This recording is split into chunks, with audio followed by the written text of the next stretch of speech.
7-0. That is the Golden State Warriors record from the start of preseason until now. Okay, those 6 preseason games don't matter, but like I said before, there is a different level of urgency, a different level of chemistry, and definitely a lot more depth than what we saw from last year's Golden State Warriors, absolutely dominating the Portland Trail Blazers in the first game of the season. And whilst Portland, well, they suck, these are games that we saw the Dubs struggle with last season. In fact, they won by as many points in this game as they did in any game all of last year. If that's not a good sign of things to come, I don't know what is. And speaking of a good sign of things to come, is it crazy to say that the Warriors still have the Splash Brothers on their team? Okay, I know it's not Klay Thompson, and no one can replace Klay, but Buddy Hield is dangerously close when it comes to his shooting ability. And what I love about Buddy is, in addition to the off-ball work he does, he can create for himself, and that's what the Warriors have needed alongside or without Steph on the floor. Like on this play where he gets the handoff from Looney, it's a crossover to get around the Loon screen, and then even with a hand in his face, he drills the 3. Now that shot doesn't seem crazy in isolation, but context is important, because at the time, the Dubs were 0 of 10 from 3 and could get absolutely nothing to drop with their starting lineup. So bringing in a flamethrower off the bench who can do that shifts the momentum of the entire game. And 30 seconds later, he was back for more with another quick trigger 3 off a Looney screen. And all of a sudden, after the Warriors couldn't hit a shot for 10 minutes straight, Buddy came off the bench and gave them a spark which carried on for the rest of the game. And one thing I absolutely loved was the chemistry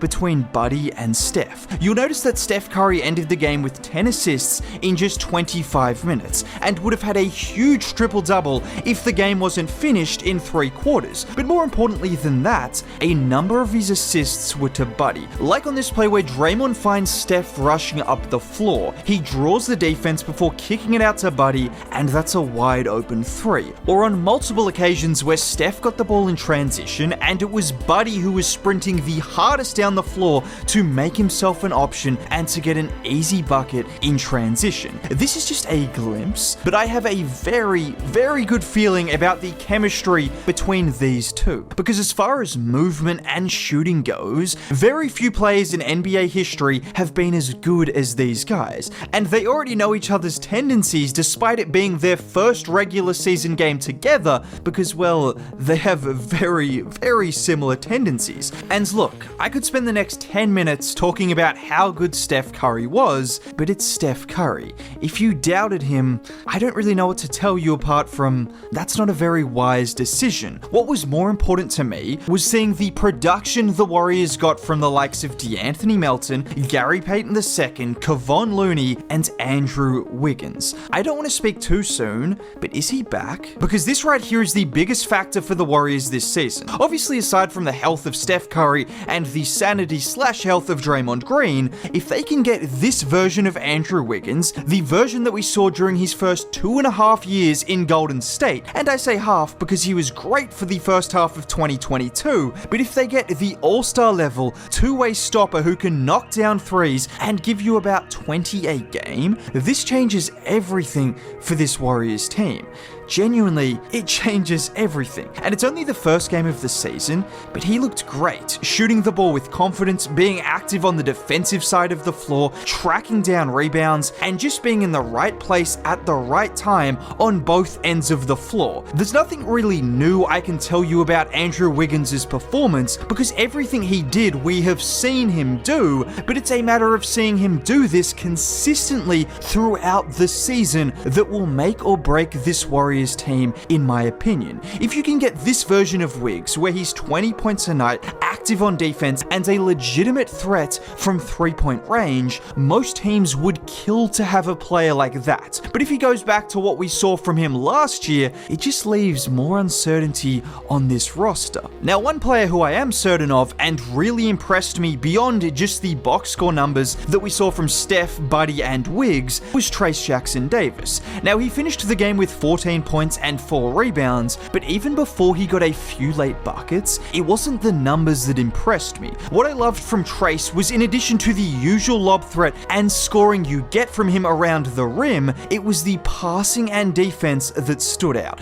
The two biggest aspects of his game that could elevate him to a good starting center level. Because at 6'9", he's not as big as guys like DeAndre Ayton or Donovan Clingan, who he was matched up against, so he has to find different ways to impact the game. One of those ways is defensively, and another is through his playmaking. Just look at him on this play with the fake handoff between him and Pods, and just an absolute dime to a cutting Steph Curry. That is a pass not many bigs can make. That level of precision and timing, it's just perfect for the Warriors system. And when you can do things like that, you can obviously make the more simple reads that the Dubs require, which is out of the short pick and roll. Like on this play where two defenders go to Steph, he gets it in the pocket and hits Dre for an easy 2. Think about this for a second. With the 57th overall pick, the Warriors drafted an athletic, rim-running big who can playmake out of the short pick and roll, protect the rim, and every now and then he'll do things like this as well. Did you ever see that big fish? Good move, Trace Jackson Davis. I've said it before, but Trace Jackson Davis is possibly the most underrated young player in the entire NBA. And all of those things I said about Trace with his passing, his defense, and his scoring, DeAnthony Melton fits that criteria just at the guard position. Another guy who I believe is criminally underrated, but we could look back on in 6 months' time and think this was a genius acquisition from Mike Dunleavy and the Dubs. Now, with all of the good things that we've seen in preseason and now the first game of the regular season, we have to talk about the negatives. And realistically, there are only 2 negatives from this game. And ironically, they are the 2 players who have the biggest expectations entering this season. That's Brandon Podziemski and Jonathan Kuminga. Guys, let's say it as it is. They were not good. You can look at the box score and see for yourself, but it goes beyond that, just like I mentioned with Trace. On one hand, JK started the game like he'd never stepped foot on an NBA court before. I know that sounds harsh, but he was running into defenders, he had no composure, no awareness, and was taking shots that he can make, but was not within the flow of the offense, which was reflected by the 4 turnovers he had in just 19 minutes of action. And then there's Brandon Podziemski, who almost had the opposite problem. Whilst JK looked like he was trying to force everything, trying to show that he's a superstar, which he believes he is, Pods looked indecisive and unable to create for himself or for others when he got the ball. Now, both of these guys were good for the Warriors last year. Not just good young players, but they both positively contributed to winning when they were on the floor, and they both looked decent in preseason without looking great, so I don't expect them to fall off a cliff. But with so much depth and with the potential trade value that they could offer, you have to think the Warriors could look at trading one or both of these guys, particularly if you continue getting this production from DeAnthony Melton, from Buddy Hield, Kyle Anderson has to get minutes, Andrew Wiggins, Gary Payton II, the list goes on and on. There is just too much depth. Andrew Wiggins said it himself that this is the deepest team in the NBA, and while some people were laughing in the comments, I don't know what they're laughing at because that is entirely true. So the Dubs will have some decisions to make, but as of right now, you couldn't have asked for a better start to the season. And if you want to see me continue talking about this going forward, consider subscribing, it's free. Dropping a like on the video would be cool. Most importantly, thank you for watching. Have a great day. Bye.